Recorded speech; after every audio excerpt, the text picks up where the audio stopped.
The former Illinois governor's mansion lay quietly nestled in an upscale residential area on the edge of Chicago. As federal forces approached, the building's shiny facade was merely a cover for a meticulously planned operation. The security gate was neutralized in seconds. DEA and FBI special teams swarmed the yard, deploying in formation. There was no warning, no negotiation. The raid order was executed absolutely. The front door was breached with a shaped charge explosive. Wood splintered out, the smell of gunpowder mixing with the cold air. Inside, the house was empty but unusually neat. Everything was too perfectly organized, as if the owner had anticipated the search. The investigation team moved down to the basement. When the metal door was opened, bright white light shone directly onto dozens of sealed wooden crates. The seals were labeled with chemical symbols. When the first crate was pried open, a layer of nylon wrapping appeared. Inside were white compressed blocks, tightly packed, each weighing about a kilogram. A quick test confirmed it was pure cocaine. The 10-foot deep basement space was stacked full. On a shelf, 160 firearms of various types were wrapped in oilcloth, categorized by caliber and serial number. All identification marks had been removed. A complete arsenal was located right beneath the office once used to sign state decrees. The sight caused the entire team to pause for a few seconds. No one spoke. Each person understood the gravity of what they were witnessing. Inside the study, file cabinets were flung open. Records of wire transfers, shipping manifests, and investment certificates were torn from their binders. A still warm coffee cup sat on the desk, a sign that someone had left not long ago. An agent opened the desktop computer, finding that the internal surveillance system had been manually disconnected. The in-house cameras stopped recording exactly 2 minutes before the task force arrived. Muddy footprints tracked along the hallway leading to a steel door in the corner of the kitchen. When the door opened, a gust of air blew up from below, carrying moisture and concrete dust. The narrow passage led down to an auxiliary level that had never been declared in the building permits. The special team deployed flashlights. A metal ladder led to a small room, only about 100 square feet, empty except for a few open suitcases and piles of scattered U.S. dollars. Some of the cash was bundled with nylon straps, bearing bank marks. In the corner, a safe was ajar, holding only a few empty envelopes. An air vent cover at the end of the room had been removed. A slight breeze blew through, revealing a gap leading out to the backyard. Muddy shoe prints were imprinted on the manhole cover. Everything indicated the fugitive had left the house through this route. An agent reported the homeowner was not on the list of people arrested in the area. The outer perimeter control teams had seen no signs of vehicle movement. That could only mean he was escaping on foot, or there was another exit they hadn't found. They returned upstairs, quickly sweeping with a thermal scanner, but there were no human heat sources other than their own personnel. The mansion was now left only with the sound of footsteps and the flashing lights of forensic cameras. A quick report was sent to the Federal Command Center. Initial results: seizure of 1.5 tons of cocaine, 160 firearms, millions in cash, and shipping evidence. But the person who needed to be arrested had vanished completely. No phone signal, no car leaving the gate, only one bizarre data chain. In the electronic log, the house's security system was disabled from a mobile device with an identifier matching the former governor's phone. The team leader ordered the area locked down, establishing checkpoints on all neighboring streets. City police were requested for outer perimeter support. Surveillance helicopters were deployed over the north side of Chicago. Meanwhile, in the basement, the forensics team continued collecting evidence. An external hard drive was found behind a wall panel, containing encrypted financial data. At the same time, the computer at the Signal Decoding Center showed a file had been transmitted out of the house's internal network just minutes before the forces arrived. The former governor didn't just run. He had prepared an escape route in support. From the drug stash in the basement to the hidden exit into the garden, every detail was calculated. As the agents locked the iron gates of the mansion, they knew this operation had just begun. The man who once held the power to run an entire state was now the target of the very system he used to control. And the official manhunt was underway. The special team spread out around the backyard, where the basement exit ended at a wall covered in weeds. The air vent was neatly cut with hand tools. The metal edge still showed burn marks. Outside, a trail led through a section of fencing that had been bent, wide enough for a person carrying small luggage. All signs suggested the former governor had left the mansion recently. On the ground, shallow prints from soft-soled shoes were visible in the damp soil. The path led straight toward the old industrial park at the end of the block where several abandoned, unlisted warehouses were located. Along the way, scout forces found another clue. A half-torn, mud-stained city map, marked with a red pen right over warehouse No. 47. The crumpled piece of paper was found near the fence, seemingly dropped from a coat pocket. The annotated code symbols matched addresses that had appeared in the financial data the forensics team found on the basement hard drive. Radio communication linked the teams. The commander ordered an immediate move to the red circled coordinates, simultaneously locking down all roads connecting the mansion to the industrial area. Meanwhile, the technical team at the Federal Command Center analyzed the former governor's phone records. A 13-second call was placed just before the mansion's security signal was deactivated. The other end was an unregistered number, but location data showed the device moving steadily around the warehouse area. Cross-referencing subscriber data, the number belonged to a man who had worked as a private driver for the governor's office. That was the piece that fit the entire picture. The escape plan was scheduled. When the first convoy arrived at the industrial park, the area was virtually deserted. Old factory buildings were covered in dust, signs were rusted, and the entrances were crisscrossed with wire fences. From a distance, scouts saw one warehouse still operating with electricity, the roll-up door halfway down, and a fluorescent light flickering. A covert unit was sent to approach silently. They moved along the walls, checking for electrical and camera traps. There were no signs of explosive booby traps, but there was a smell of fresh machine oil. Flashlights swept the cement floor, revealing clear tire tracks, consistent with a heavy SUV. A half-finished coffee can sat on a table, the wall clock had stopped, and a gray men's jacket lay on a chair. All signs pointed to recent use. A rapid report went back to the center, confirming movement at warehouse No. 47. Suspect former governor hiding here or recently departed. An immediate reinforcement order was issued. Forces surrounded the outer perimeter while the technical team took dust samples and checked for residual heat. Results showed thermal traces of 2 people, one large, one medium, leaving the main door less than 10 minutes ago. The path aligned with the freeway leading toward the city center. At the same time, the automatic traffic identification system caught an image of a black SUV moving from the warehouse area onto the main road. The license plate was fake, but the tint style and a small decal on the rear window matched a car that had served the government motorcade the previous year. Location data showed the car driving continuously, non-stop, heading west. Warning lights flashed in the command center. The pursuit arm was activated. The FBI deployed a team to follow by surveillance helicopter while 2 quick response vehicles moved toward the next intersection. The entire city traffic camera network was switched to tracking mode. A data stream appeared. At the same time the SUV left the warehouse, the driver's phone activated a new location signal. The GPS was manually adjusted, but the satellite system still caught the first ping before it shut down completely. At the warehouse, the scouting team found an additional compartment beneath the floor. When they opened the cover, they found 3 empty wooden pallets, labeled with the same marks as the drug crates in the mansion basement. Next to it were a few opened ammunition boxes, the smell of gunpowder still lingering. Clearly, this wasn't just a stopping point, but a regularly used transit hub. Fingerprints left on the wooden crates showed the person who just left was not wearing gloves. The coordinated units quickly built a movement map. The escape route was short, but every checkpoint had identification cameras. The electronic map on the screen displayed red dots connecting the mansion to the warehouse, then extending far out onto the freeway like the trace of a pre-drawn journey. The former governor hadn't fled in chaos, he was following a plan. The operation shifted to Phase 2. The goal, to lock down all exits from the metropolitan area. The Special Task Force prepared for the chase. Final reports confirmed a small piece of plastic from the SUV's license plate was found in the warehouse, clear proof, this was the vehicle they were hunting. On the wall, a hastily scrawled message in marker pen. Never be taken alive. That short sentence was enough to make the air in the warehouse thicken. Everyone understood, the upcoming chase wouldn't be simple. And as the map displayed a continuous stream of moving red dots, the command center gave a brief order. Act. The abandoned warehouse area appeared on the navigation screen as an anomalous dark mass amidst the barren industrial park. The agents didn't enter in a line formation but split into small groups, silently closing the circle from 4 sides. The objective was to approach, collect evidence, and determine the suspect's direction of travel. No alarms, no sirens, just the precision of procedure.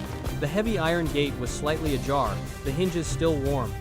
The technical team unlocked it, revealing a large, open space inside, but everything was too neat to be truly abandoned. On the floor, fresh tire tracks were clearly visible, the machine oil hadn't dried yet. A folding desk was placed in the center, with a cheap burner phone, an open coffee packet, and a city map marked at 4 points.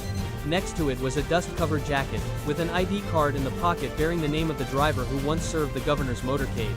When data from the phone was extracted on site, the screen showed an outgoing call less than 10 minutes prior. The contact number matched the former governor's registered number. No further inference was needed. He had called the car before leaving the mansion. The entire escape had been calculated in detail, and this warehouse was merely an intermediate link. Another scout team checked the storage area in the back. 3 empty wooden crates bore the same identification numbers as the shipment found in the mansion basement. The walls were marked with strap residue, proving pallets of drugs had been stored there. Near the exit, a small ammunition box lay on the floor. The smell of gunpowder was fresh. Everything confirmed this location was the network's main transit point. Outside, city cameras sent back a sequence of images. The black SUV left the industrial park, driving straight onto the boulevard. Fake license plate, dark window tint, a small chip of paint on the shell. System identification confirmed it was the vehicle once owned by the governor's office, registered under a private security company's name. The special team immediately forwarded the information to the Federal Command Center.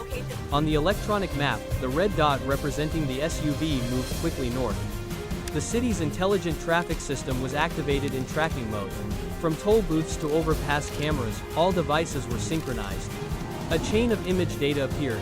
The car left the industrial area, crossed a residential zone, and merged onto the freeway. The former governor was leaving Chicago exactly according to plan. Coordinated units were deployed simultaneously. The initial lockdown order expanded into a federal apprehension warrant. 3 checkpoints on the freeway were activated. 2 helicopters flew low, maintaining surveillance distance. Unmarked armored vehicles were dispatched from the center, moving parallel on intersecting roads.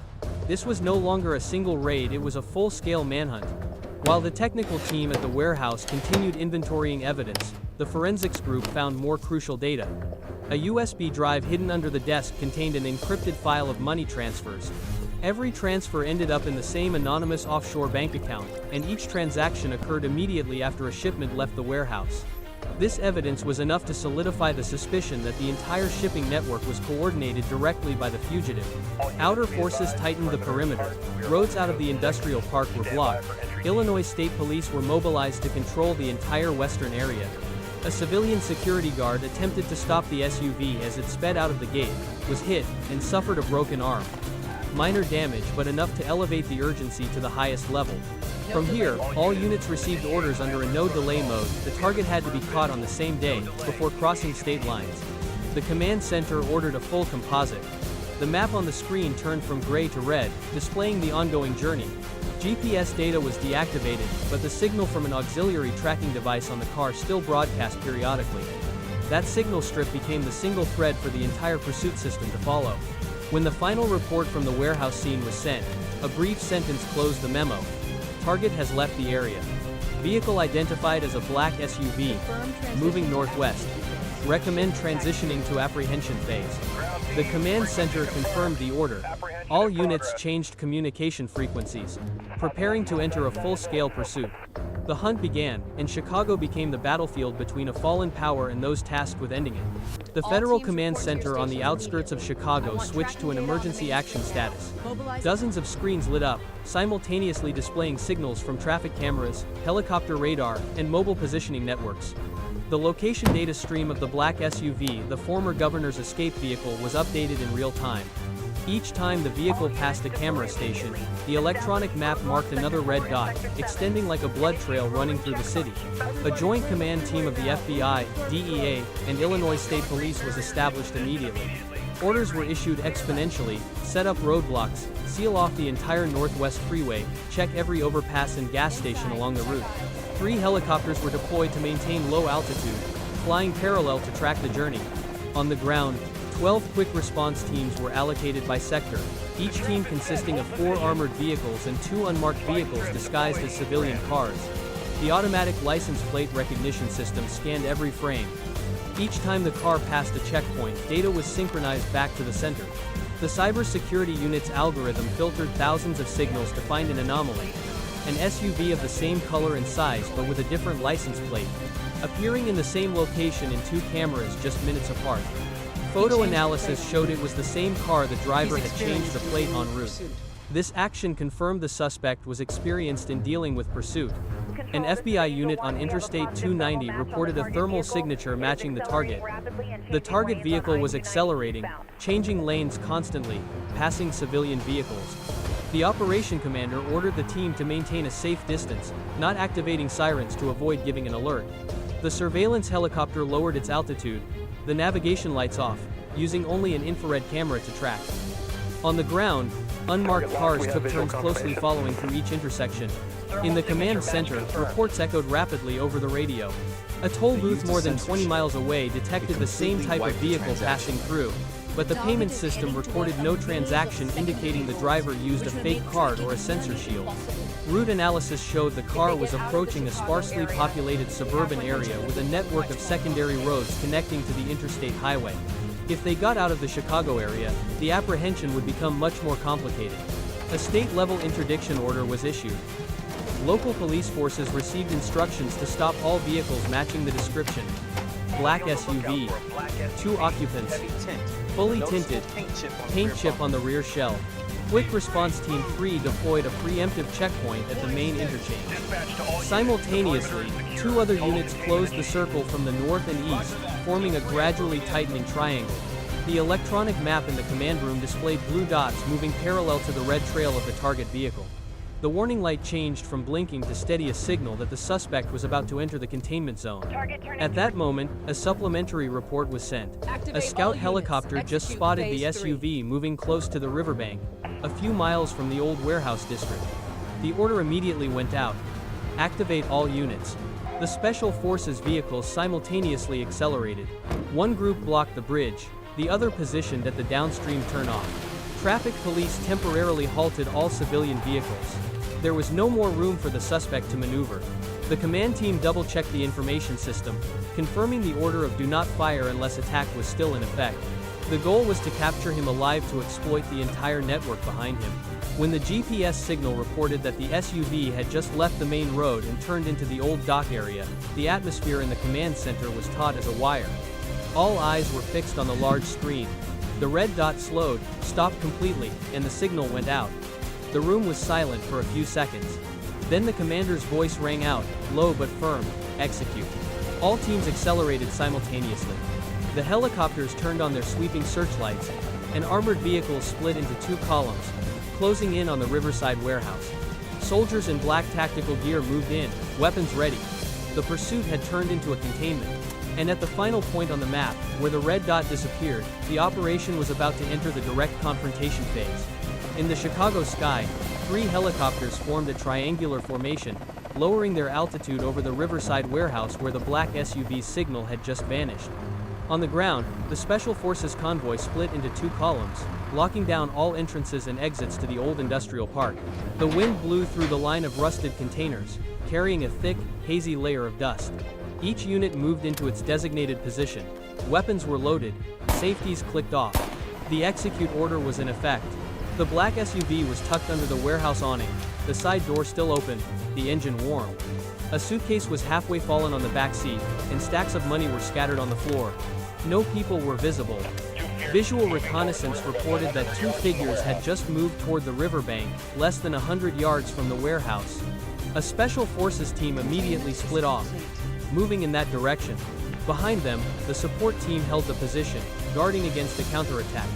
The containment was complete. In the Riverside area, the former governor and the driver were looking for an escape route. The embankment was steep. Below were a series of old piers and a few ragged, abandoned boats. They intended to commandeer one to escape by water.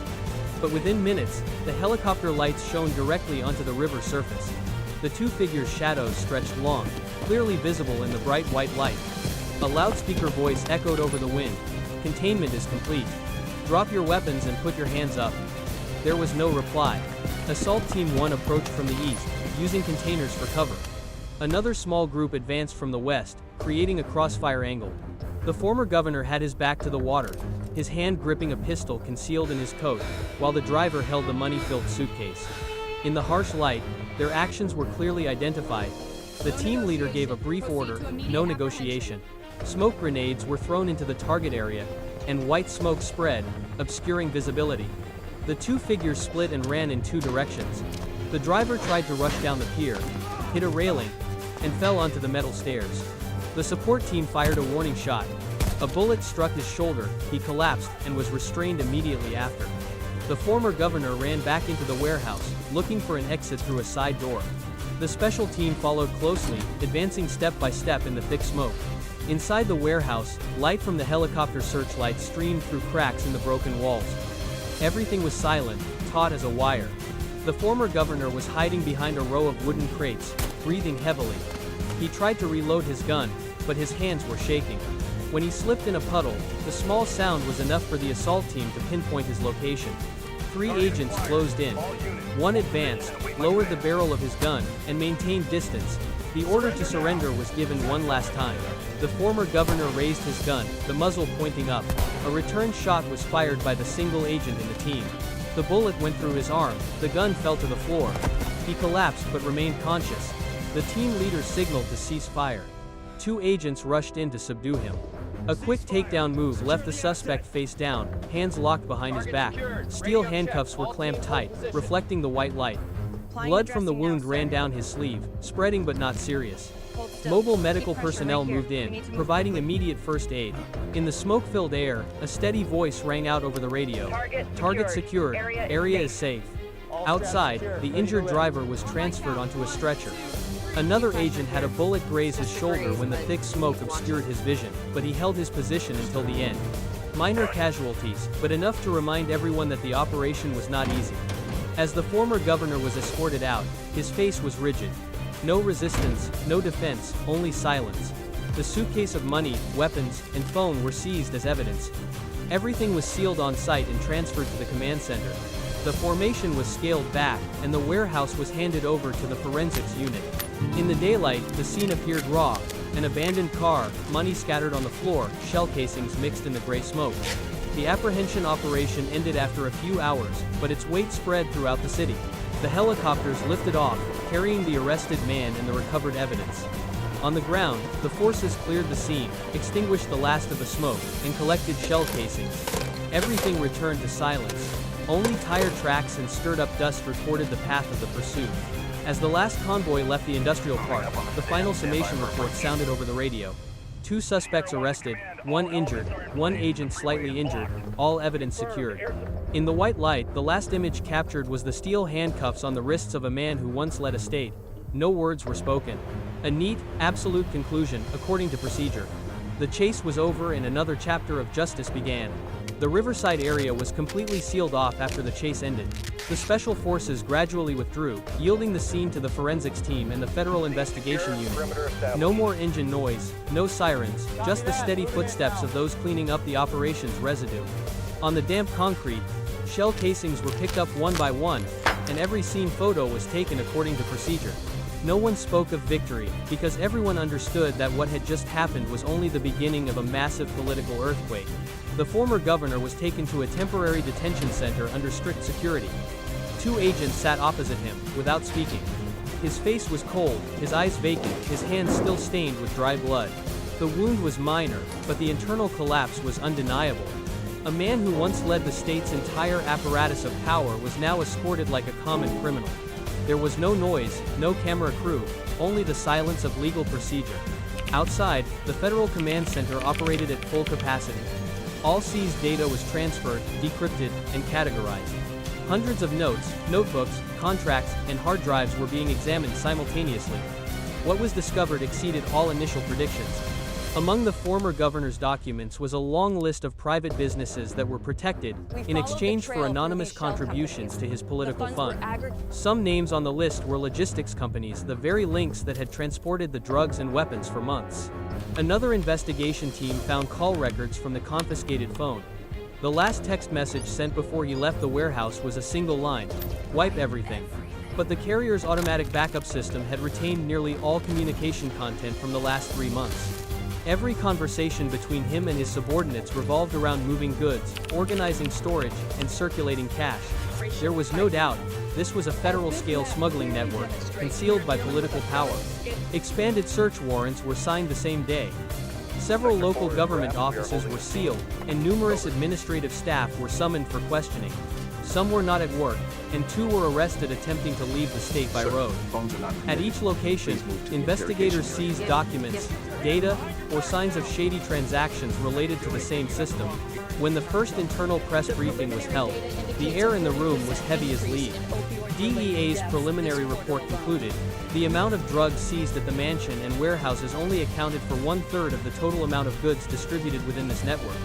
The rest had leaked into the domestic market, causing hundreds of overdose deaths over the past year. This figure was not a dry statistic, it was the price citizens paid for the corruption of government. In the security report, 4 police officers, 2 postal warehouse deputy managers, and a state financial advisor were listed as suspected accomplices. One of them had fled their residence immediately after news of the former governor's arrest spread. A federal warrant was issued overnight. No one was allowed to leave Illinois until the entire network was dismantled. Amidst the chaos of the investigation and public opinion, the Special Task Force was ordered to maintain absolute secrecy. Media reports were postponed, and only a single information release was issued. A joint operation between federal agencies has ended large-scale smuggling operations in the state of Illinois. Seizures include drugs, weapons, and cash. No names, no titles, no images. The government wanted to control public sentiment before the official results were confirmed. In the night, members of the operation gathered at the command post to review casualties. One agent, seriously injured in the shoulder, was recovering. A civilian was slightly injured due to a collision in the restricted area. All were entered into the composite report. The final report was signed by the chief commander, the last line stating clearly, "Operation concluded, target arrested, network officially collapsed." Downstairs, through the thick glass, the former governor's silhouette sat still, his wrists bound with plastic ties. The fluorescent light shone on his face, which had lost all vitality. He was no longer the one giving orders, no longer the symbol of power, but a living witness to the decay of an entire system. The operation closed in absolute silence, the silence of justice, when all guns were lowered and the truth began to be peeled back layer by layer. Dawn broke over the city of Chicago in a heavy silence. The riverside roads were still cordoned off, police cars lined up, and forensics teams continued working inside the warehouse where the operation ended. In the federal detention basement, the former Illinois governor sat motionless in the interrogation room. No lawyer, no press, no protesting crowds. He was left only with his tired breathing and the sound of investigators' pens outside the glass. The badge of power that once adorned his lapel was now in a sealed plastic bag, numbered 0041, proof of a betrayal that was complete. When the final summary report was sent to Washington, the first line stated clearly, "Operation complete, main target arrested with all evidence seized." The accompanying images, 1.5 tons of drugs, 160 firearms, over $4 million in cash, and a transportation network spanning 7 states. No need for statements, no need for justification, the numbers alone spoke to the magnitude of the shock. In the history of organized crime fighting in the United States, no case had ever exposed such a deep infiltration into the structure of a state government. In the command center, agents sat silently reviewing the images of the past 24 hours. The raid started at a luxury mansion and ended at an old dock where the former governor collapsed in the white smoke. The entire operation lasted only 1 day, but its consequences would last for years. The minor injuries to the agent and the driver's wounds were entered into medical records. No one died, but dozens of careers, hundreds of oaths had been broken. Outside, the media had begun to catch the news. Major newspapers ran a single, cold headline, "Former Illinois governor arrested in federal operation." No one commented, no comment was needed. Below each article, the public left thousands of responses: outrage, disappointment, but also a sense of relief. They understood that, though painful, someone had finally dared to cut out the rotten part. At the FBI Chicago headquarters, the investigation team submitted the final reports. Evidence had been handed over to the Federal Storage Unit, financial evidence transferred to the Department of Justice. The entire case file was sealed, marked with National Priority Code. The operation commander signed the last line. Operation complete, target secured safely. There were no awards, no applause. Only an emptiness filled the room. Everyone knew their real work hadn't stopped because behind one traitor, there were always other hands. The former governor was transported out of Chicago in an unmarked armored vehicle. Along the way, he didn't say a word. The morning light shone through the vent, casting shadows on the pale face of a man who was once a symbol of power. Behind him, 2 agents silently looked out the window. No one felt triumphant. No one was proud. The only remaining feeling was heaviness, as if they had just witnessed a part of the system they were protecting crumble. When the convoy arrived at the high-security detention facility, the final procedures were carried out in absolute silence. The layers of steel doors closed behind him. No resistance, no last words. Everything ended on the same day. The report was sent, the operation concluded. The entire state of Illinois awoke to another morning, not one of peace, but one of emptiness after the storm. On the overpass overlooking the old industrial park, the last agents packed up equipment, sealed the armored vehicles, and wrote the final entry in the mission log. An officer folded the American flag that had been temporarily flown at the field command post. The flag was folded precisely, stored in a wooden box. No one said anything more. In the weak sunlight, industrial dust still hung in the air, reflecting silver on the wet pavement. Chicago returned to its normal rhythm, but those who participated in the operation all knew they had just touched the darkest thing that power could conceal. From the moment the former governor was handcuffed, the story had transcended the limits of a simple case. It became a warning to the entire system that crime doesn't just come from back alleys or docks but can grow right inside well-lit offices.